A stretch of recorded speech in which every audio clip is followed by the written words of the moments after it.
जय हिंद साथियों, कैसे आप सभी। प्रगत परिवार एक बार फिर से आप सभी साथियों का हार्दिक स्वागत अभिनंदन करता है। उत्तर प्रदेश पुलिस परीक्षा की पहली शिफ्ट आज संपन्न हो चुकी है। दूसरी शिफ्ट के बच्चे इस समय पेपर दे रहे होंगे। पहले शिफ्ट में एक क्वेश्चन पूछा गया था उत्सव को लेकर, और उत्सव को लेकर क्वेश्चन पूछा गया था जो उत्सव है वो किस मौके पर मनाया जाता है या फिर उसका कारण क्या है। हमने वहाँ देखा था एक क्वेश्चन आपसे पूछा गया था। क्वेश्चन पूछा गया था कि मक्का व धान की खेती अच्छी होने पर कौन सा उत्सव मनाया जाता है। तो ऐसे क्वेश्चन भी आपसे पूछे जा रहे हैं। तो क्वेश्चन हो सकता है आगामी जिनकी परीक्षाएं बाकी हैं वहाँ भी ऐसे क्वेश्चन पूछे जाएं। तो हमने एक वीडियो आपके लिए बनाने की कोशिश की है, और जहाँ पर हम प्रमुख लोक नृत्य और उत्सव जो विशेष पर्व पर किए जाते हैं उनको देखने की कोशिश करेंगे। हम उम्मीद करेंगे कि यहाँ से आपका पक्का क्वेश्चन फंस जाएगा। वीडियो बहुत छोटी होने वाली है, मुश्किल से 15 से 20 मिनट। तो टाइम को वेस्ट न करते हुए चलिए देखते हैं जो प्रमुख उत्सव है और जो त्यौहार है उनको किस उत्सव पर मनाया जाता है। सबसे पहले हमने यहाँ लिखा है बजहर नामक पर्व। जो बजहर नामक पर्व है, सबसे पहला पॉइंट यही बनेगा कि दीपावली को शोक के रूप में कौन सा पर्व मनाया जाता है। जवाब आपका हो जाएगा बजहर पर्व। बजहर पर्व को दीपावली के शोक के रूप में मनाया जाता है, और किसके द्वारा, तो थारू जनजात द्वारा इसे मनाया जाता है। अगला पॉइंट जो थारू जनजात है वहाँ पर बदला विवाह की प्रथा प्रचलन बहुत ज़्यादा है, और थारू विकास योजना 1980 में लाई गई थी, और थारू वंश के लोग किरात वंश से अपना संबंध रखते हैं। ये हुआ बजहर से संबंधित जितनी भी जानकारियाँ हैं। चरकुला, चरकुला जो ब्रज क्षेत्र में बहुत ज़्यादा फेमस है, ब्रज क्षेत्र में बहुत ज़्यादा फेमस है। और किस लिए, तो राधा और कृष्ण के प्रेम का प्रतीक है। राधा और कृष्ण के प्रेम का प्रतीक चरकुला है। क्षेत्र ब्रज है। मोस्ट इम्पोर्टेंट है, मोस्ट इम्पोर्टेंट। कई परीक्षाओं में पूछा जा चुका है, आगामी परीक्षा में यह क्वेश्चन पूछा जा सकता है। ब्रज क्षेत्र चरकुला है। राधा कृष्ण के प्रेम का प्रतीक है। इसमें होता क्या है, तो इसमें एक स्त्री जो आपकी पिरामिड आकार की पहिया होती है उसके ऊपर 108 दीपों को जलाकर डांस करती है। इस नृत्य को चरकुला नृत्य कहा जाता है। हमने आपको बताने की कोशिश की है। आगे देखेंगे जो कर्मा नृत्य है, कर्मा सबसे पहला पॉइंट खरवार जनजात द्वारा किया जाता है। और अगला पॉइंट कि सोनभद्र में पाई जाती है। मतलब ये है कि खरवार जनजातियाँ कहाँ पाई जाती हैं, तो सोनभद्र में पाई जाती हैं। और क्यों मनाया जाता है, तो भाई के सुख समृद्धि के लिए बहन द्वारा उपवास रखा जाता है। तो बहन अपने भाई के सुख समृद्धि के लिए ये त्यौहार मनाती हैं। तो कर्मा त्यौहार भाई बहन के रिश्तों से जुड़ा हुआ है, और कहाँ, तो सोनभद्र में खरवार जनजात द्वारा। अगला त्यौहार है, अगला नृत्य है ख्याल नृत्य। और ख्याल नृत्य कब किया जाता है, पुत्र के जन्म के अवसर पर। तो पुत्र के जन्म अवसर पर ख्याल नृत्य किया जाता है। और जबकि अगर पूछा जाए कि किस क्षेत्र में किया जाता है, जवाब है बुंदेलखंड क्षेत्र में ये नृत्य किया जाता है। चलिए आगे देखते हैं, टाइम को ज़्यादा वेस्ट नहीं करेंगे, काफ़ी स्पीड में चलने वाले हैं। जोगनी नृत्य सबसे पहली बात किस अवसर पर होता है, तो रामनवमी के अवसर पर जोगनी नृत्य किया जाता है। इसका कोई विशेष स्पेशल क्षेत्र नहीं है। तो जोगनी नृत्य रामनवमी के विशेष अवसर पर है। और अगला धीवर है, तो धीवर शुभ अवसरों पर किया जाता है, किसी भी मांगलिक कार्यक्रम पर, किसी भी शुभ अवसर पर किया जाने वाला।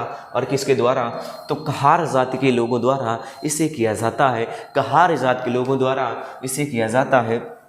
आगे देखते हैं, आगे ये सौरा या फिर सहरा नृत्य है। सौरा ये सहरा है, बुंदेलखंड में फेमस है, बुंदेलखंड क्षेत्र का है। और कब किया जाता है, तो फसल कटाई के समय। तो किसान जब अपनी फसल काटते हैं तो फसल कटाई के समय किया जाने वाला डांस सौरा या फिर सहरा नृत्य है। और अगला जो घोड़ा नृत्य है बुंदेलखंड क्षेत्र में किया जाता है। और क्यों किया जाता है, मांगलिक अवसर पर, जो आपके शुभ अवसर पर किया जाने वाला डांस है। और बाजों की धुन पर घोड़ों द्वारा, तो बाजों की धुन पर घोड़ों द्वारा किया जाता है घोड़ा नृत्य। आगे बढ़ेंगे और देखेंगे जो छोलिया नृत्य है, छोलिया राजपूतों द्वारा किया जाता है।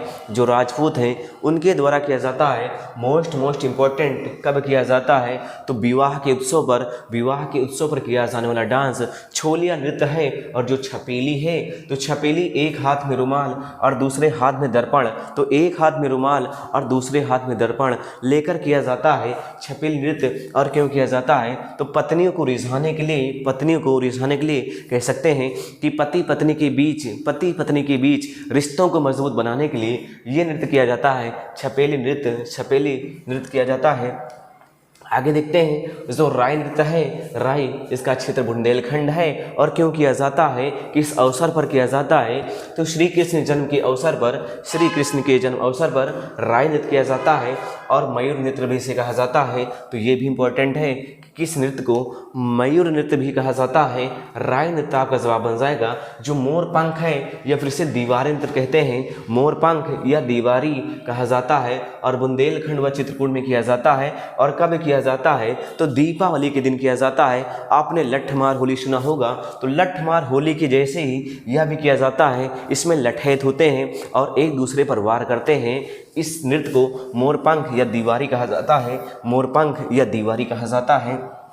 आगे देखते हैं जो ठठिया नृत्य है, ठठिया इसका क्षेत्र सोनभद्र है। और क्यों किया जाता है? तो संतान की कामना पूरी होने पर ठठिया नृत्य किया जाता है और सरस्वती के चरणों में, मतलब सरस्वती देवी की पूजा होती है और संतान की कामना पूरी होने पर ठठिया नृत्य है। अगला चौलर है, तो चौलर का क्षेत्र है मिर्ज़ापुर व सोनभद्र। मिर्ज़ापुर सोनभद्र में चौलर नृत्य किया जाता है। और अच्छी वर्षा, फसल अच्छी होने पर, तो जब अच्छी वर्षा होती है तब फसल भी अच्छी होगी, तो अच्छी वर्षा व फसल के अच्छी होने पर चौलर नृत्य किया जाता है। आगे देखते हैं जो ठेठिया है, ठेठिया का क्षेत्र फतेहपुर है। तो ठेठिया का क्षेत्र फतेहपुर है और क्यों किया जाता है? तो राम के द्वारा लंका की विजय पर ठेठिया डांस किया जाता है। अगला जो कजरी है, कजरी मिर्ज़ापुर में है और वर्षा ऋतु का एक लोकगीत है। तो वर्षा ऋतु का एक लोकगीत है कजरी, और इसकी उत्पत्ति भी मिर्ज़ापुर में मानी गई है। मिर्ज़ापुर एक शहर है जो गंगा के किनारे बसा हुआ है और माता शिव व पार्वती की पूजा भी की जाती है कजरी में। आगे बढ़ेंगे, जो आगे है हुरका बोल, यही तो पूछा गया था उत्तर प्रदेश पुलिस परीक्षा जो सुबह पेपर हुआ है वहाँ पूछा गया था कि मक्का व धान फसल की कटाई पर कौन सा नृत्य किया जाता है? जवाब आपका है हुरका बोल है। और जाहिर बात है उत्तर प्रदेश जो आपका उत्तरी हिस्सा है, उत्तर प्रदेश या फिर उत्तराखंड में किया जाता है, तो हुरका बोल उत्तर प्रदेश या फिर उत्तराखंड में किया जाता है। और मक्का व धान फसल की कटाई पर वृक्ष की पूजा, मतलब बरगद की पूजा की जाती है। और बरगद को लेकर भी क्वेश्चन पूछा गया था, अशोक वृक्ष को लेकर क्वेश्चन पूछा गया था कि उत्तर प्रदेश का राजकीय वृक्ष क्या है? तो जवाब अशोक हो जाएगा। और वट मतलब बरगद होता है, तो बरगद की पूजा की जाती है पुत्र व अखंड सौभाग्य की कामना के लिए। तो पुत्र व अखंड सौभाग्य की कामना के लिए, मतलब पतियों की लंबी आयु के लिए व पुत्र की प्राप्ति के लिए। आगे बढ़ेंगे,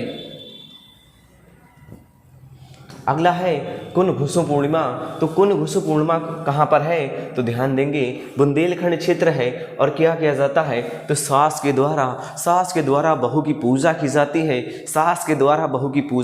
है। क्योंकि बहू ही एक ऐसी व्यक्ति है जो उसके परिवार को, उसके वंशज को आगे लेकर जाएगी।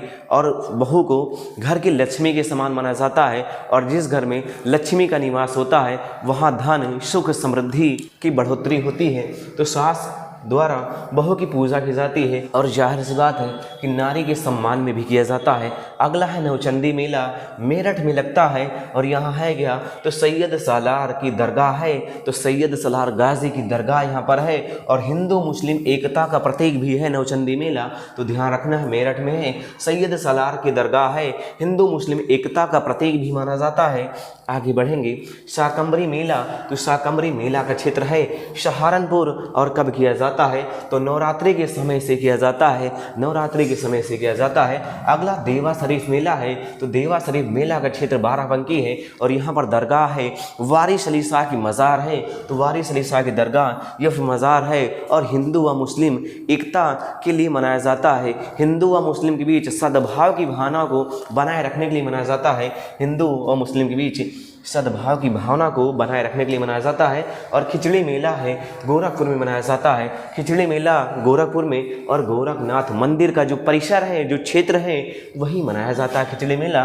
और बिहार व नेपाल से भी लोग आते हैं यहाँ पर शामिल होने के लिए। और तिल के लड्डुओं का भोग चढ़ाया जाता है, तो तिल के लड्डुओं का भोग भी चढ़ाया जाता है। अगला है सोरो मेला, क्षेत्र कासगंज है और यहाँ पर गंगा स्नान किया जाता है। तो गंगा स्नान के दौरान एक मेला लगता है जिसे सोरो मेला कहा जाता है। और इसके लिए जो क्षेत्र है कासगंज क्षेत्र है। आगे देखेंगे जो बटेश्वर मेला है, बटेश्वर मेला आगरा में लगता है। आगरा में लगता है बटेश्वर मेला। और महत्वपूर्ण क्यों है, तो ये व्यापारिक और धार्मिक दोनों के लिए जाना जाता है। तो व्यापारिक और धार्मिक दोनों महत्व को समाहित करता है। यहाँ व्यापारी एक दूसरे से सामान की खरीदारी भी करते हैं, यहाँ व्यापारी एक दूसरे से सामान की खरीदारी भी करते हैं। और साथ ही में यहाँ धार्मिक महत्व के लिए मेला भी लगाया जाता है, क्योंकि यहाँ किसी विशेष देवी की प्रतिमा की पूजा की जाती है, हालांकि हमें नाम नहीं याद आ रहा है। आगे देखेंगे जो नैमिषारण है, नैमिषारण सीतापुर में है। नैमिषारण मेला कहाँ लगता है, सीतापुर में है। होता क्या है, तो होलिका दहन से कुछ समय पहले, होलिका दहन से पहले 84 कोस की परिक्रमा की जाती है। 84 कोस की परिक्रमा होती है और जो करीब 1 माह तक चलती है, जो करीब 1 माह तक चलती है। इस परिक्रमा के दौरान कुल 11 पड़ाव होते हैं, 11 बार विश्राम लोग करते हैं और टोटल 84 कोस की परिक्रमा करते हैं 11 पड़ाव के बाद। आगे जो ताज महोत्सव है, ताज महोत्सव आगरा में मनाया जाता है। और किस माह में, तो फरवरी माह में ताज महोत्सव आगरा में मनाया जाता है। और जबकि यहाँ किया क्या जाता है, तो जो मुगल काल की संस्कृति है, जो मुगल काल की संस्कृति है उसको दोबारा प्रस्तुत किया जाता है, उसकी संस्कृति को दोबारा प्रस्तुत किया जाता है ताज महोत्सव में। और अगला है कबीर महोत्सव, इसके लिए क्षेत्र जो है मगहर है। और यहाँ होता क्या है, तो मगहर में एक मेला लगता है और मेले के दौरान जो कबीरदास हैं, संत कबीरदास हैं, उनके जीवन चरित्र को दर्शाया जाता है, उनके जीवन चरित्र को दर्शाया जाता है। और इसे कहते हैं कबीर उत्सव, कबीर उत्सव कहते हैं। आगे जो काम्पिल उत्सव है, काम्पिल उत्सव है, इसको फर्रुखाबाद में मनाया जाता है। काम्पिल उत्सव फर्रुखाबाद में है। सबसे मोस्ट इम्पोर्टेंट है, सबसे ज़्यादा मोस्ट इम्पोर्टेंट ये है कि उत्सव किसके द्वारा मनाया जाता है, तो जैन धर्म के लोगों द्वारा, जैन धर्म के लोगों द्वारा इस उत्सव को मनाया जाता है। जैन धर्म के लोगों द्वारा इस उत्सव को मनाया जाता है। ये हमारी लास्ट स्लाइड थी। हमने जितनी भी ज़्यादा जानकारी हो सकी है इकट्ठा करने की कोशिश की है। वीडियो में अंत तक बने रहने के लिए आप सभी का बहुत बहुत धन्यवाद। अगर वीडियो आपको अच्छी लगी है तो प्लीज़ वीडियो को लाइक करिएगा। और यहाँ से एग्ज़ाम में क्वेश्चन पूछे जाने की प्रबल संभावना है, क्योंकि यहाँ उत्सव को लेकर क्वेश्चन पूछे जा रहे हैं और उत्सव क्यों मनाए जा रहे हैं उसको भी लेकर क्वेश्चन पूछे जा रहे हैं। तो आई होप वीडियो आपको ज़रूर पसंद आई होगी। मिलेंगे फिर से एक और बेहतर टॉपिक के साथ, तब तक के लिए जय हिंद।